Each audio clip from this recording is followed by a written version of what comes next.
Hello everyone, today we'll talk about how to fix or how to solve the problem of Webull app if we click on settings. In this page we go to apps, default apps, app settings. On above we will search about Webull app and we click here. Then this page of app info we click on first stop and we click OK. Here you will enter to the window of storage. Then we click on clear cache. But pay attention, don't click clear data because that can delete your account.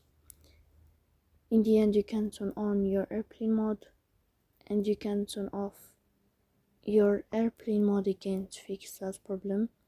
So please don't forget to support us by like and subscribe. See you next time.